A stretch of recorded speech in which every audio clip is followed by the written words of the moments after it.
Hey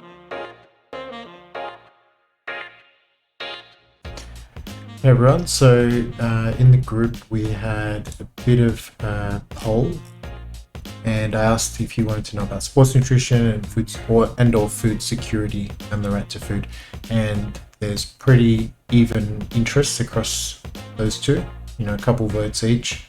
Hopefully we'll get more people voting in the future, but I'm just going to talk about food security because that's what I've been working on the last week. And I'm writing a blog piece about a certain idea around food security.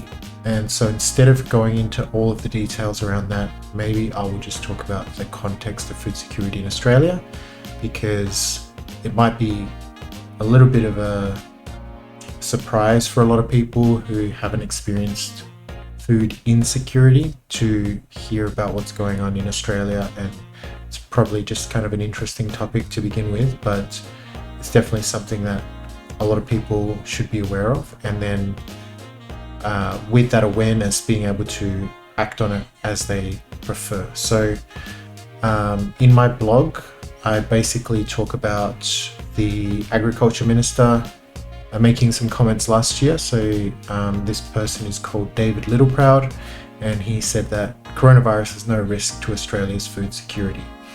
And that is an interesting claim, so it was something that I wanted to investigate a little bit more. And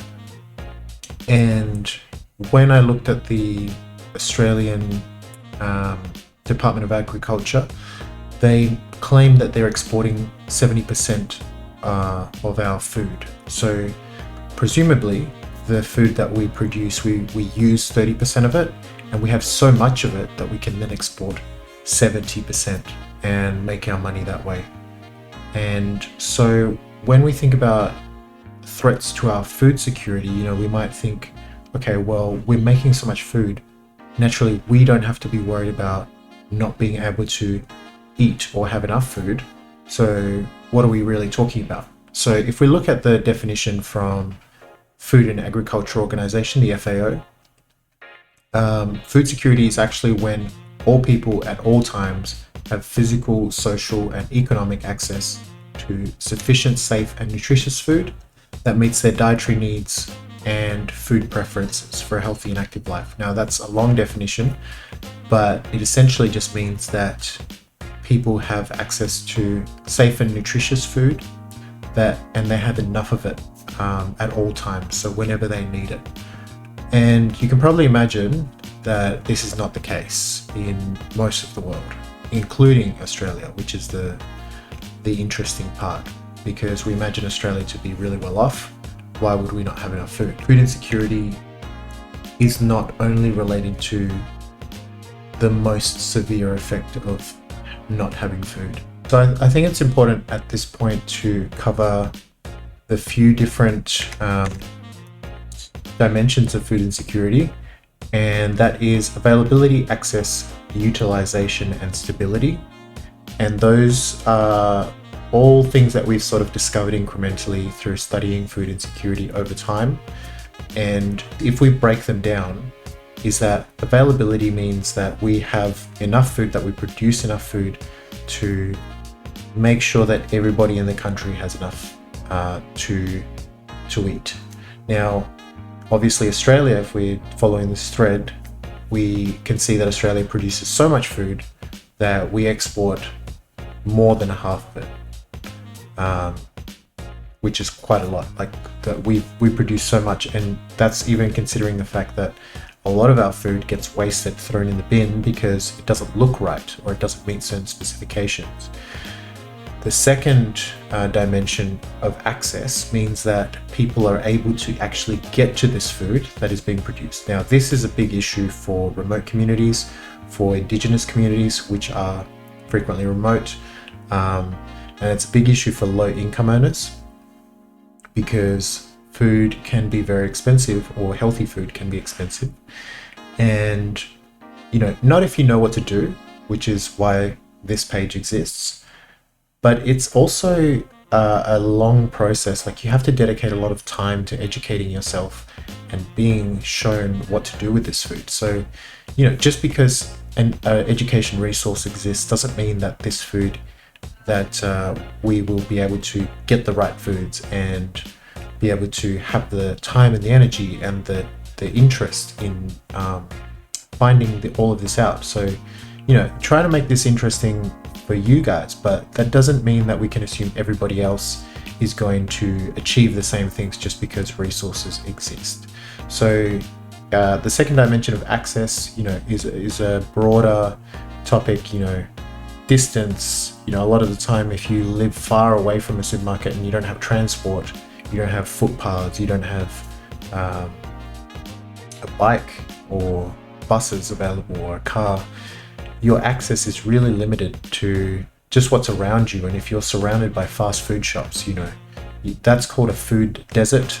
And that just means that you aren't able to access safe, nutritious food, and you have to rely on what's available nearby. And you probably wouldn't even think about it. You would just be buying your fast food or, cheap convenience food. That happens a lot in Indigenous remote communities and country towns because it's just too hard to get produce out there. So access is a big problem, and that's a question of infrastructure and policy. And then finally, the other big part of the food security spectrum is utilization. So people being able to use this food is totally different to them being able to get it. So if you give somebody who doesn't know how to cook a bunch of fresh ingredients, probably won't do much with it because they don't want to eat just raw ingredients. If you give somebody who does know how to cook a bunch of fresh ingredients but they don't have a fridge or they don't have a way to store this food, they probably won't be able to get through all of it.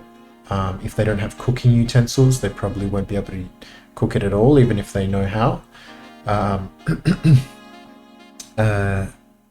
There's a lot of depth to the utilization subject. Finally, there is stability, which I mentioned earlier, and that just means that the ongoing access to this food is maintained. So stability could be a political, socio-political, space where things are constant and you're safe to access this food. The food is coming in. There's no disruptions. There's no major events. And so COVID has been a big disruption to that because we depend on a global food system that is not localized and decentralized. So that is part of the topic of my blog, but I won't go into that right now because it's too much to go into. So hopefully that clarifies the picture of food security a little bit and what we depend on or what we look at in order to assess food security a little bit more, in a bit more of a thorough way and a bit more robustly. Thank you. And so that's really at odds with the data that we have from our 2004 census, which is probably the last time that Australia officially calculated food insecurity. And they did that with a single question, which said, in the last 12 months, were there any times that you ran out of food and couldn't afford to buy more? That's not really a good way to measure food insecurity, just because that doesn't cover much of the spectrum. And so when we look at that data, we say 5% of people answered yes, 5% of people are food insecure in Australia. That's what, 1.2 million Australians, if I do the math in my head. And it's still a ridiculously high amount of people, but 5% usually sounds pretty manageable. But it's not really the reality of what we're seeing in other data, and especially when international organizations are looking at our food insecurity prevalence, we see about 13%. And then when we look at local organizations who interview and who do the research themselves, they're estimating it to be much higher at 20%. And we've got a global food security index, which I will show you. And so these are the countries that performed, best up the top in terms of food security. And we've got a number of metrics. They use quite a few different ways of analyzing this, but broadly speaking, this is their point system. And at the time that the agriculture minister had made the claims of Australia being one of the most food secure countries in the world, we were actually sitting at 12. So we were 12th most secure. Now, obviously, we're not up here anywhere on this part of the page. And if we scroll down to 31, see Australia's sitting at 31st place. Overall score, pretty much in line with other sort of, less wealthy nations. But you can sort of start to get a picture of, food security in Australia may not be as strong as we imagine. And I'm going to try to wrap things up there just to keep this really short and sweet and give you that idea of what is happening with food security. Now, if there is more interest, or maybe I can come back to this and go into a little bit more depth about everything that is involved in calculating it, or everything that we can do in response to it. But I will just say that right now the Australian government does very little in response, and what they rely on is the fact that there are so many food relief organizations shouldering that burden, because they're sort of rising up to the fact that there's no significant response from the federal government, and state governments can do a little bit. Like, we've got Big Health doing a little bit of funding for help, food security and better food systems, but it's very small. And that dependence on food relief organizations means that the government can kind of point to the reduction in, or the maybe even just the kind of like mitigation of food insecurity in Australia, and say we're doing a good job, but really it's all these other organizations and all these other people who are doing this work. So just something for you to think about today. I'm happy to come back to this, but yeah, there's a big topic there, and I'm very new to it, so obviously probably didn't do a great job explaining it. But yeah, if you're interested, I will come back to this. All right, thanks very much, guys. Take care. Bye.